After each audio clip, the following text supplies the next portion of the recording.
বিশ্বনবী জনাবে মুহাম্মদ রাসূলুল্লাহ সাল্লাল্লাহু আলাইহি ওয়াসাল্লাম একদিন বাসায় আসলেন। বাসায় এসে দেখেন আম্মাজান খাদিজাতুল কুবরা রাদিয়াল্লাহু তাআলা আনহা কান্না করছে। বিশ্বনবী বললেন, খাদিজা তোমার কি হয়েছে? কান্না করো কেন? কি হয়েছে তোমার? কোনো কিছুর অভাব আছে কিনা? তোমার কি হয়েছে বলো। পৃথিবীর সকল মানুষের কান্না সহ্য হয়, কিন্তু তোমার কান্না আমার সহ্য হয় না।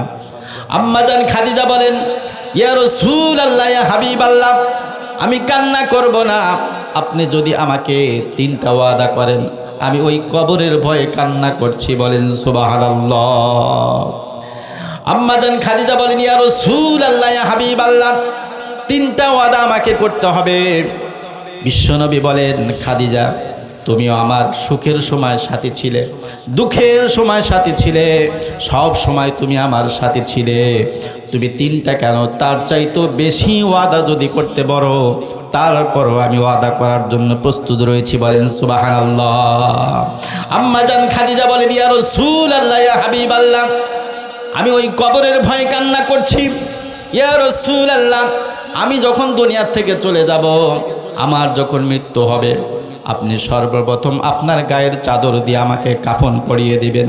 ইয়া রাসূলুল্লাহ, ইয়া হাবিবাল্লাহ, আমার বিশ্বাস আপনার গায়ের চাদর যদি আমার গায়ের সাথে থাকে, আমার গায়ের সাথে যদি পেছানো থাকে, তাহলে এই কবর আমার সাথে কোনো প্রকার বেয়াদবি করবে না। বলেন সুবহানাল্লাহ। আম্মাজান খাদিজা বলেন, ইয়া রাসূলুল্লাহ, ইয়া হাবিবাল্লাহ, আমার কাছে 2 নাম্বার ওয়াদা করতে হবে। আমাকে যখন আপনি দাফন করবেন, দাফন করার সময় আপনি কবরের ভিতরে নিজ হাত দ্বারা আমাকে নামাবেন, ইয়া রাসূলুল্লাহ। আর 3 নাম্বার ওয়াদা আপনাকে করতে হবে, সকলেই আমাকে দাফন করে দিয়ে চলে যাবে, ইয়া রাসূলুল্লাহ। আপনি যাবেন না, আপনি আমার কবরের পাশে দাঁড়িয়ে থাকবেন। ওই কবরের ভিতরে মুনকার নাকির ফেরেশতা প্রশ্ন করবে, মান রব্বুকা ওমা দীনুকা ওমান নাবিয়ুকা। এই 3টা প্রশ্ন আমাকে করবে। এই প্রশ্নের হয়তো আমি উত্তর দিতে পারবো না, আমি হয়তো ভুলে যাব। ইয়া রাসূলুল্লাহ, ইয়া হাবিবাল্লাহ, আমাকে এই 3টা প্রশ্নের জবাব শিক্ষা দিয়ে আমাকে সহযোগিতা করে, আমাকে সাহায্য করে, তারপরে আপনি আমার কবরের পাশে তাকে যাবেন। বলেন সুবহানাল্লাহ। মুসলমান ভাইয়েরা গভীর মনোযোগ দেন। আম্মাজান খাদিজা দুনিয়ার থেকে চলে গেলেন, ইন্তিকাল করলেন। বিশ্বনবী সবচাইতে বেশি কষ্ট পেয়েছেন আম্মাজান খাদিজা যখন দুনিয়ার থেকে চলে যায়, যখন দুনিয়ার থেকে চলে গেলেন, ইন্তেকাল করলেন। আম্মাজান খাদিজা রাদিয়াল্লাহু তাআলা আনহার কথা মতো বিশ্বনবী জনাবে মুহাম্মদ রাসূলুল্লাহ তার গায়ের চাদর দিয়ে কাফন পরিয়ে দিলেন এবং নিজ হাত দ্বারা আম্মাজান খাদিজাতুল কুবরা রাদিয়াল্লাহু তাআলা আনহার লাশটাকে কবরের ভিতরে নামালেন। নামানোর পর সকলে চলে যায়, বিশ্বনবী যায় না। বিশ্বনবী কবরের পাশে দাঁড়িয়ে থাকেন। কবরের পাশে দাঁড়িয়ে থেকে অতীতের কথা স্মরণ করে তিনি কান্না করছেন। বিশ্বনবী জনাবে মুহাম্মদ রাসূলুল্লাহ সাল্লাল্লাহু আলাইহি ওয়াসাল্লাম মানুষের দ্বারে দ্বারে কালেমার দাওয়াত নিয়ে যান, মানুষের দ্বারে দ্বারে কালেমার দাওয়াত নিয়ে যান। আর আম্মাজান খাদিজা ঘরে থাকেন। বিশ্বনবী একদিন গভীর রাত্রে বাসায় আসলেন।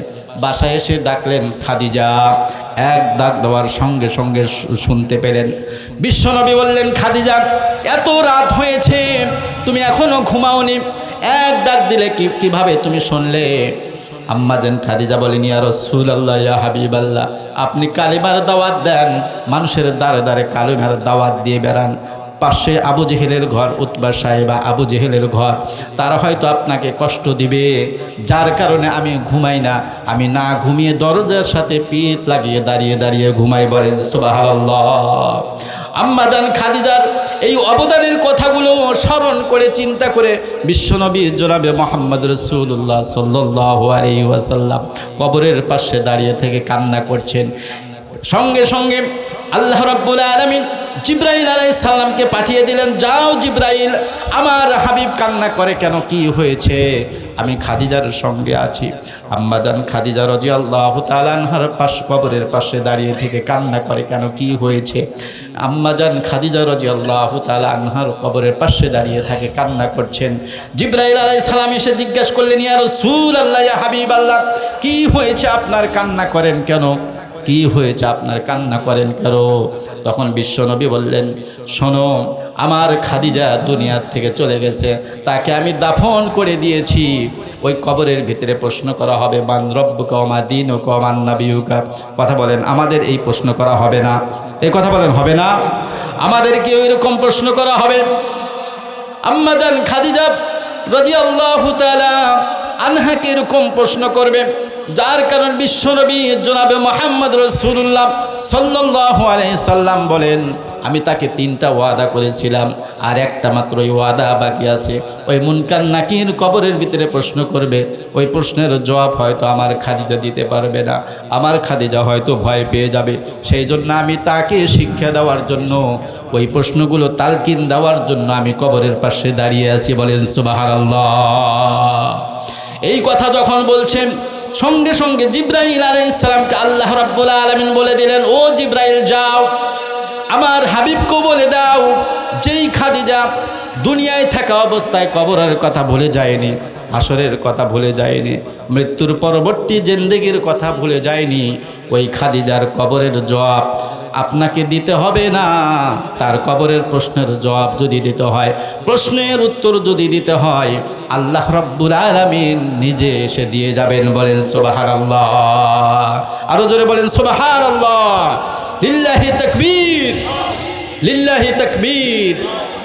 আমাদেরকে সেই কবরে যেতে হবে, সেই কবরের আমল আমাদেরকে করতে হবে। কবরের আমল যদি না করি, তাহলে আমাদের কবর হবে একটা জাহান্নামের গর্ত। আর যদি আমরা ভালো আমল করি, তাহলে আমাদের কবরের সাথে জান্নাতের সংযোগ হয়ে যাবে। বলেন সুবহানাল্লাহ। একদিন মাটির ভিতরে হবে ঘর, মন আমার কেন বাঁধো দালান ঘর। সকলে বলেন, কেন বাঁধো দালান ঘর। একদিন মাটির ভিতরে হবে ঘর, মন আমার কেন বাঁধো দালান ঘর, মন আমার কেন বাঁধো দালান ঘর। দেহ তোমার চর মোসর গলে পচে যাবে, শিরার উপর শিরাগুলো ছিন্ন ভিন্ন হবে, পরে রবে মাটির উপর, রে মন আমার কেন বাঁধো দালান ঘর, রে মন আমার কেন বাঁধো দালান ঘর। আল্লাহ রাব্বুল আলামিন পবিত্র কুরআনুল কারীমে ঘোষণা করেছেন, এই পৃথিবীতে যত গাছপালা তরুলতা রয়েছে, যত গাছপালা তরুলতা রয়েছে, আর পৃথিবীতে যত সাগর মহাসাগর রয়েছে, আটলান্টিক মহাসাগর, প্রশান্ত মহাসাগর, যত সাগর রয়েছে, নদী নালা রয়েছে, খালবিল রয়েছে, এই সকল গাছ, এই সকল খালবিলের পানিকে যদি কালি বানানো হয়, আর পৃথিবীতে যত গাছপালা তরুলতা রয়েছে, এই গাছপালা তরুলতাগুলোকে যদি কলম বানানো হয়, লিখতে লিখতে এই তরুলতা নামক গাছপালাগুলো শেষ হয়ে যাবে, এবং ওই সাগর মহাসাগরের পানি নামক কালিগুলো শেষ হয়ে যাবে।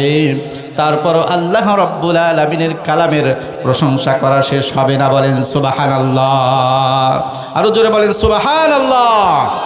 শুধু তাই নয়, আল্লাহ রাব্বুল আলামিন বলেন, এই গাছপালা তরুলতা যত রয়েছে, সাগর মহাসাগর যত রয়েছে, এই সব কিছু শেষ করে যদি আরও যদি সমপরিমাণ এরকম গাছপালা তরুলতা এবং সাগর মহাসাগরের ওই পানি নামক কালি নিয়ে আসা হয়, লিখতে লিখতে সব শেষ হয়ে যাবে, তবু আল্লাহ রাব্বুল আলামিনের প্রশংসা লেখা শেষ হবে না। বলেন সুবহানাল্লাহ। শেষ হবে? কোনোদিনও শেষ হবে না।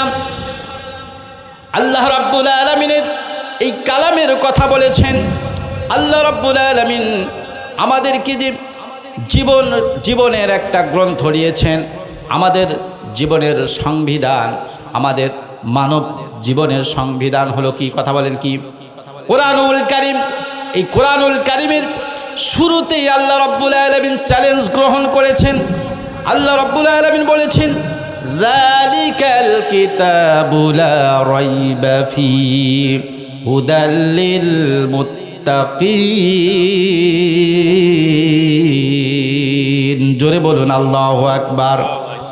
আল্লাহ রাব্বুল আলামিন বলেছেন এই কোরআনুল কারীম এমন একটি গ্রন্থ, যেই গ্রন্থের ভিতরে কোনো ভুল নাই, কোনো প্রকার সন্দেহ নাই। কথা বলেন, সন্দেহ আছে কি? এই সকলে বলেন, সন্দেহ আছে? সন্দেহ নাই।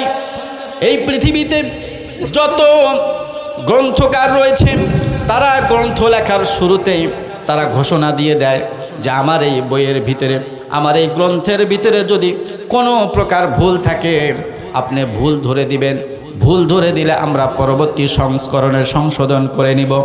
কিন্তু আল্লাহ রাব্বুল আলামিন তার কালামের শুরুতেই ঘোষণা করলেন, চ্যালেঞ্জ ছুড়ে দিলেন, এই কোরআনুল কারীম এমন একটি গ্রন্থ যেই গ্রন্থের ভিতরে কোনো প্রকার ভুল নাই এবং সন্দেহর লেশ মাত্র নাই। বলেন সুবহানাল্লাহ। লিল্লাহি তাকবীর, লিল্লাহি তাকবীর। আচ্ছা, আপনারা কি ঘুমাইছেন নাকি?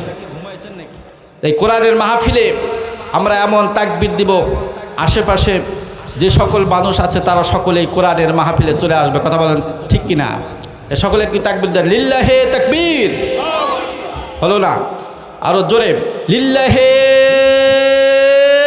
তাকবীর, নারায়ে তাকবীর। আল কোরআনের আলো, কোরআন হাদিস যেখানে, সুদ ঘুষ যেখানে, আলেম ওলামা যেখানে, পরিমণি যেখানে, আবার কে বলে যে আমরা আছি সেখানে? আমরা কোরআনের মাহফিল থেকে বলছি, আমরা কোরআনুল কারীমের সাথে থাকবো ইনশাআল্লাহ। কথা বলেন ঠিক কিনা? এই কোরআন, যদি কোরআনুল কারীমের সাথে আমরা থাকতে পারি, কোরআন দিয়ে যদি আমাদের জীবন পরিচালনা করতে পারি, সমাজ পরিচালনা করতে পারি, রাষ্ট্র পরিচালনা করতে পারি, তাহলে আমরা আল্লাহ রাব্বুল আলামিনের জান্নাতে চলে যাব। কথা বলেন ঠিক কিনা? মুসলমান ভাইয়েরা,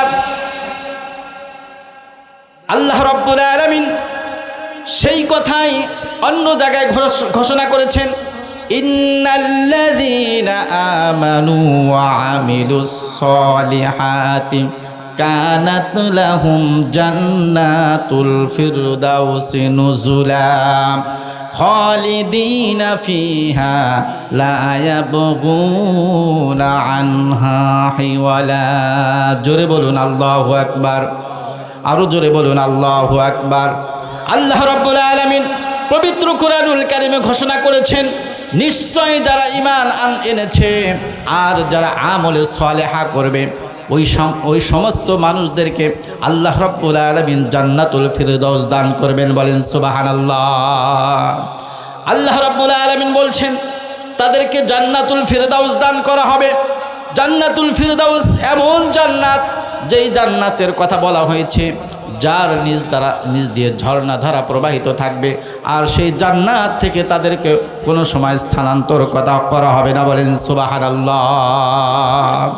তাহলে সেই জান্নাতে যদি আমরা যেতে চাই তাহলে আমাদেরকে আমলে সালেহা করতে হবে, আমাদেরকে পরকাল ভিত্তিক জীবন যাপন করতে হবে, পরকালে আমাদেরকে যেতে হবে। আমাদের এই জিন্দেগি শেষ নয়, এই জিন্দেগির পরে আমাদেরকে একটা জিন্দেগি আছে, সেটা হলো পরকাল। কথা বলেন কি কাল? এ সকলে বলেন কি কাল? পরকাল। আমাদেরকে পরকালে যেতে হবে, কবরের ভিতরে থাকতে হবে। যেই যুগের শুরু আছে শেষ নেই, কবর জগতে আমাদেরকে যেতে হবে। কবরের জিন্দেগি এমন একটি জিন্দেগি, যেই জিন্দেগির শুরু আছে শেষ হবে না। মুসলমান ভাইয়েরা, আমাদের সেই মৃত্যুর পরবর্তী জিন্দেগির কথা চিন্তা করতে হবে।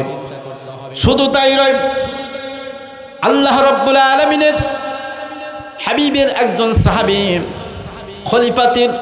খলিফাতুল ওসমান গনি রাদিয়াল্লাহু তাআলা আনহু, ওসমান গনি রাদিয়াল্লাহু তাআলা আনহু, তিনি কবর দেখলে এত কান্না করতেন। তাকে জিজ্ঞাসা করা হলো, আপনি জান্নাত জাহান্নামের কথা আলোচনা শুনলে এত কান্না করেন না, কিন্তু কবর দেখলে আপনি এত কান্না করেন কেন? আজকে কিন্তু এই কবরস্থানের উন্নয়ন কল্পে আজকে এই মাহফিল হচ্ছে। কথা বলেন ঠিক কিনা? সেই কবরস্থানে আমাদের সকলকে থাকতে হবে। কবরের কথা আপনি চিন্তা করলে, কবরের কথা যখন আলোচনা করা হয় আপনি এত কান্না করেন কেন? তিনি বলেন, বিশ্বনবী বলেছেন, এই কবর হলো আখিরাতের প্রথম মঞ্জিল। এই কবর হলো আখিরাতের প্রথম মঞ্জিল। এই কবরে যে ব্যক্তি ধরা খেয়ে যাবে, সেই ব্যক্তি হাসর, মিজান, ফুলসিরাত সব জায়গায় ধরা খেয়ে যাবে। শুধু তাই নয়, ওসমান গনি রাদিয়াল্লাহু তাআলা আনহু বলেন, এই কবরের জিন্দেগিতে যে ক্ষমা পেয়ে যাবে, মুক্তি পেয়ে যাবে, সেই ব্যক্তি ওই পরকালের জিন্দেগিতে অন্য অন্য ঘাটিগুলো, অন্য অন্য মঞ্জিলগুলোতেও সে মুক্তি পেয়ে যাবে। বলেন সুবহানাল্লাহ। ভিত্তিক জীবন যাপন করতে হবে, আমাদের সকলকে পরকালে যেতে হবে, কবরের জিন্দেগিকে আমাদের থাকতে হবে।